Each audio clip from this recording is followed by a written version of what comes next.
Hello po mga ka-recap, magandang araw po and welcome back po sa ating channel. Ngayong araw po ay ating ipagpatuloy ang bakbakan sa pagitan ni Disciple Pedro at Disciple Thaddeus. Matapos nga napaailawin ni Pedro ang shadowless light sa loob ng operating room at bulagin panandalian si Thaddeus, ay hindi pa rin niya ito nagawang masaktan. Sinabi ni Thaddeus sa kanya na tunay na walang gagana sa kanya na mga atake kahit ano pa ang gawin ni Kim Sun-gu. Makikita na nakapikit ang kanang kamay ni Thaddeus pero ang kaliwang mata niya ay nakadilat. Ito ay dahil pinaikit niya ang isang mata niya nang pinailawan ito ni Pedro. Kung tapos na daw siya, ay panahon naman para siya ang gumanti. Ipapakita niya kay Kim Sun-gu kung ano ang magagawa niya sa 10 segundo. At sa isang iglap lang ay napakabilis na umatake si Thaddeus at sinipa si Pedro. Napakalakas ng impact nito at agad na napa-atras si Pedro. Napakalayo ng binagsakan ni Pedro mula sa kinakatayuan niya. Nakailaw pa rin ang shadowless light na pinaganya ni Pedro. Gulat na gulat si Pedro. Kahit gaano pa kabilis ang isang tao, hindi nila malalampasan ang bilis ng liwanag. Pero paano ang isang tao na katulad ni Thaddeus ay kayang malaman o makareact man lang sa shadowless light at magawang matakpan ang isang mata niya? Biglang napagtanto ni Pedro kung ano ang ibig sabihin nito. Hindi naman daw ito maaari. Mukhang alam na niya. Sa tingin niya ay sa mga oras na yun habang pinaganya niya ang ilaw. Sa napakaikling oras na yun ay nagawa niyang makareact. Biglang nagsalita si Thaddeus at sinabi kay Pedro na hanggang ngayon ay namamanhid pa rin ang kanyang kanang mata. Napakadelikado daw para sa kanya ang ginawa ni Kim Sun-gu. Sana ay huwag na niyang gawin ito ulit. Pero alam daw ba ni Kim Sun-gu, kahit na pinaganya niya ang switch na nakatago sa kanyang likod, hindi niya pa rin ito maitatago sa kanyang mga mata. Mula sa mga hindi halata na paggalaw ng kanyang brachioradialis muscle sa braso, pati na ang contraction ng pronator quadratus muscle, at ang hindi maaninag na tensyon sa kanyang abductor pollicis longus muscle. Lahat ng ito ay nakikita niya. Tila walang nakakatakas sa mga mata ni Thaddeus. Sa isip ni Pedro, bago pa man niya paganahin ang ilaw, nakita na ni Thaddeus ang paggalaw ng kanyang mga muscles. At sa pagkakataon din na yun ay nag-react siya at tinakpan ang kanyang kaliwang mata para hindi matamaan ng ilaw. Biglang tinawag ni Pedro si Thaddeus. Nakangiti niyang sinabi sa kanya na tunay nga na siya ay isang halimaw. Tinanong ni Thaddeus kung ilang segundo nga ulit ang sinabi ni Pedro. 10, pero kung iisipin mo daw ito, ang 10 segundo ay napaka-boring para sa kanya. Biglang sumugod si Thaddeus kay Pedro nang napakabilis at tila hindi niya ito napansin. Kailan daw siya gumalaw? Pinaulanan agad ng suntok at sipa ni Thaddeus si Pedro. Sa isip ni Pedro ay kailangan niyang mapalabas ang isang bagay bago mahuli ang lahat. Dahil naman sa tindi ng bakbakan ay tumilapon si Pedro papalabas at napunta sila sa sampayan sa itaas ng gusali. Napaluhod si Pedro at napaisip. Napakasama ng kanyang kalagayan ngayon. Ano na ang dapat niyang gawin? Ano ang magagawa niya para pigilan ang reflexes ni Thaddeus at makumpirma na ang isang bagay? Kahit ano pa ang mangyari, kailangan niyang mapalabas ang bagay na yun at makumpirma. Agad na sinundan ni Thaddeus si Pedro sa kanyang kinabagsakan at nilapitan ito. Siya nga daw ba talaga si Pedro? Tila pang mamaliit ni Thaddeus sa kanya. Itigil na daw niya ang kahibangan niya. Kung gusto pa daw ni Kim Sun-gu na mabuhay, sabihin lang daw niya ito at ituro kung nasaan ang tunay na Pedro. Pero sinabi naman ni Pedro na sa kasalukuyang estado, hindi pa rin naman daw siya paniniwalaan ni Thaddeus. Kung gusto daw talagang malaman ni Thaddeus ang totoo tungkol kay Pedro, ay kailangan niyang ibuhos ang buong puso niya sa laban na ito. Lahat ng ito ay nakangiti na sinabi ni Pedro na tila ba may hinihintay ito. Sinabi naman ni Thaddeus na wala siyang panahon para makipagbiruan sa kanya. Pero biglang tumilapon sa kanya ang mga talabso. Anong kahibangan daw ito pagtataka ni Thaddeus? Ito na daw ba ang tinatawag na isang atake ni Kim Sun-gu? Tila na insulto pa si Thaddeus pero bigla siyang nagulat nang nawala na si Kim Sun-gu sa kanyang harapan. Saan na daw siya nagpunta at paanong bigla siyang nawala? Pero biglang nagsalit si Pedro at sinabi na gusto niyang makipaglaro ng tagu-taguan kay Thaddeus sa huling pagkakataon. Kung mahuhuli daw siya ni Thaddeus ay siya ang panalo. Pero ito ay kung mahuhuli siya nito. Tila pang-aasar at panghihimak ni Pedro sa kanya. Pero parang mas nainis na si Thaddeus sa ginagawa ni Kim Sun-gu. Sinabi na daw niya sa kanya, Wala siyang panahon at sa modo na magbiro at makipaglokohan. Binasag niya ang mga talabsok at tila pinulbos ang mga ito. Sinabi ni Pedro kay Thaddeus na tunay na kahanga-hanga ang kanyang reflexes. Kakaiba daw ito sa lahat. Wala daw pinapalampas si Thaddeus na kahit isang maliit na tibok ng muscles niya. At nakakreact daw ito agad-agad. Napakabilis na sumugod si Pedro sa likod ni Thaddeus. Nag-akmang susuntok si Pedro kay Thaddeus. Pero agad naman itong napigilan ulit ni Thaddeus. Tinanong niya si Pedro kung ang tanging mga talabsok lang ba ang alam niyang magiging panlaban sa kanya. Sinabi na daw niya ito ng ilang ulit. Lahat ng mga atakeng gagawin ni Kim Sun-gu ay nakikita niya. Napangiti lang si Pedro sa mga salita ni Thaddeus at bigla niyang tinanong ito kung paano naman itong gagawin niya. Ano daw itong kakaibang nararamdaman at nakikita niya?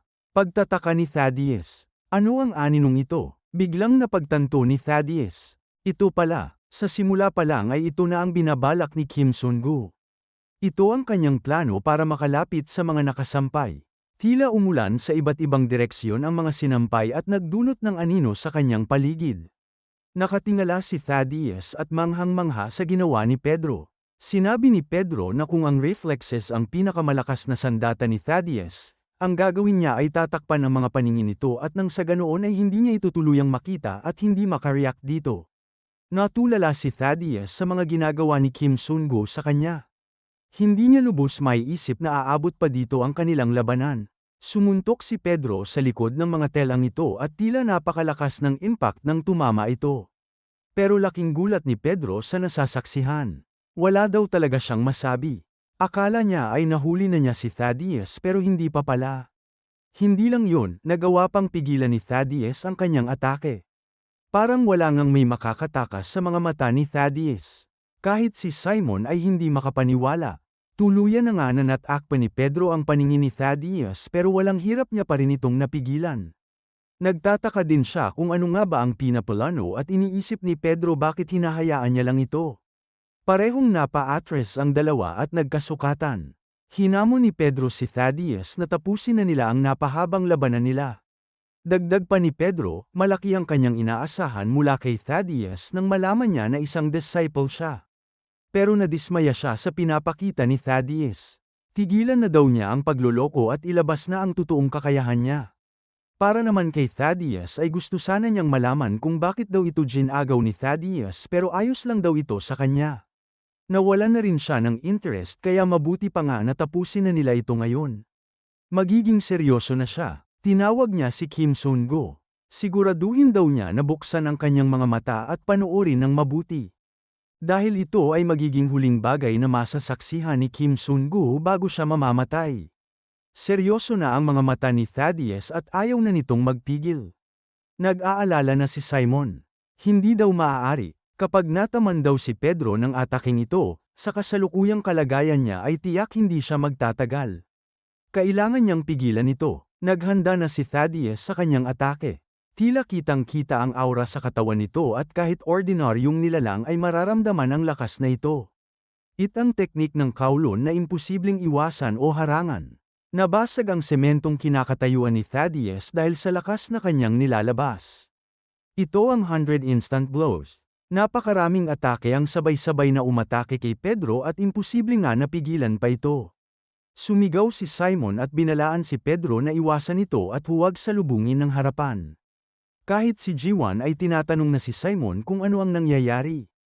Kapag tinamaan daw siya ni Thaddeus ng teknik na ito ay baka masama ang kalalabasan.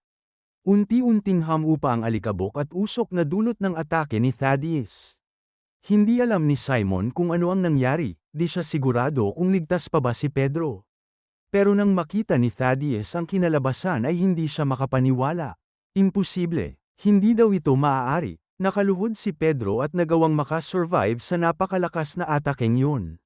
Nagawa niyang pigilan ng 100 atake ni Thaddeus. Sa mga mata ni Pedro alam niyang hindi pa ito tapos at may kayaang ibuga si Thaddeus.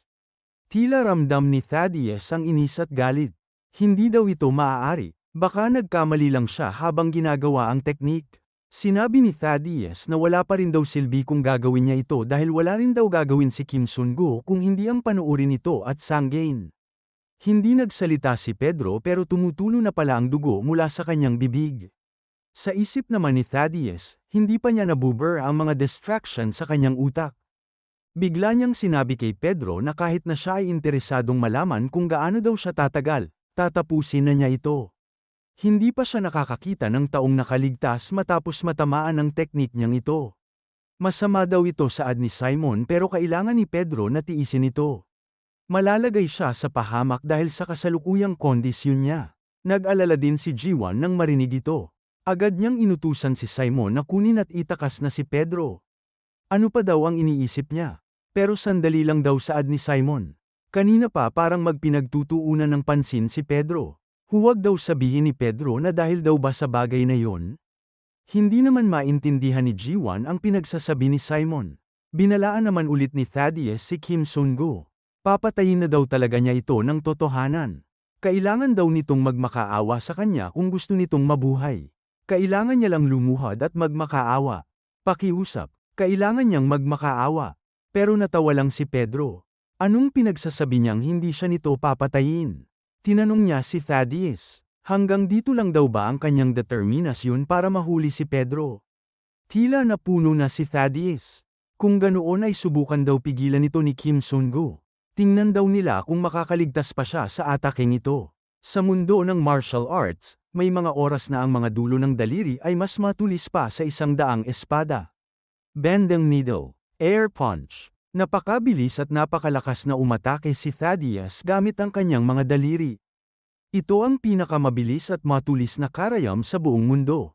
Tila nagsisilip parang mga karayom na umaatak kay Pedro. Ito ay mga karayom na tumutusok sa buong katawan ng kalaban. Pero kitang-kita sa mata ni Thaddeus ang hindi inaasahan na pangyayari. Isang napakalakas na suntok ang sa wakas tumama sa kanyang katawan. Ramdam na ramdam niya ang lakas ni Sun-go. Hindi siya makapaniwala. Paanong hindi gumana ang kanyang atake kay Sun-go? Perpekto ang teknik niya kaya paano at bakit? Seryoso na din si Pedro. Huwag daw siyang magulat. Ito ay dahil nagsisimula pa lang siya. At sa pagkakataong ito ay si Pedro naman ang nagpakawala ng kanyang malalakas na atake. At kahit siya, si Thaddeus ay hindi makaiwas. Imposible daw ito sa ad ni Thaddeus. Sunod-sunod ang mga suntok na pinakawalan ni Pedro sa kanya. Tila niyayanig ang buong pagkatao niya sa lakas nito. Bigla siyang tumilapon sa isang pader at doon ay hindi na siya makatayo. Imposible daw ito. Alam niyang hindi makaka-react si Sun-go sa mga atake niya. Pero nagawa daw nitong ma-counter ang kanyang needle punch. Ano daw ang kanyang ginawa? Imposible para sa isang tao na mapigilan ang needle air punch. Tama siya sa ad ni Pedro. Walang may makakapigil sa atakeng ginawa niya. Nangangailangan daw ito ng reaction speed na halos zero. Ibig sabihin, kahit ordinaryang tao ay hindi makaka-react. Kahit para sa kanya ay imposible niya din itong mapigilan. Pero paano? Patuloy na tanong ni Thaddeus. May isang paraan lang para mapigilan ang taong napakabilis ng reaction time na katulad niya. Kailangan niya ng negative reaction time. Ibig sabihin, kailangan niyang mga predict ang atakeng gagawin ni Thaddeus at mag-counter-attack. Anong sinasabi niyang na-predict niya ang kanyang atake? Walang kabuluhan daw ang sinasabi ni Kim Sun-go. Hindi daw mapay-predict ang teknik na ito at mapipigilan. Tama sagot ni Pedro. Kung ito daw ang unang pagkakataon nila na naglaban ay malamang matatalo siya. Pero ang teknik na ginagamit ni Thaddeus ay nakasanayan na niya. Para masabi daw ni Pedro sa kanya ang katotohanan, kinailangan niyang maghintay at magtiis, at hinintay niya nga na gamitin ni Thaddeus ang needle air punch technique. Dahil ang mga teknik ni Thaddeus ay ang teknik na ginagamit ng kanyang kapatid. Ano daw ang pinagsasabi niya? Ang teknik na ito ay teknik ng Kowloon's Devil. Tama ulit sagot ni Pedro. Ang Kowloon Devil na tinutukoy ni Thaddeus na siyang umabuso at ginawang impyerno ang Kowloon at ginawang abo, ay walang iba kung hindi ang dating Thaddeus ng Honor Organization. Ang isa sa kanyang mga kapatid na si Thaddeus, at ang ama ng kasalukuyang Thaddeus. Ano kaya ang kalalabasan ng riblasyong ito sa buhay ni Thaddeus? Alamin po natin ito mga ka-recap sa susunod na mga kabanata. Maraming salamat po sa panunood at sana po ay nagustuhan ninyo. Please like our videos po and also subscribe to our channel. See you soon. Bye!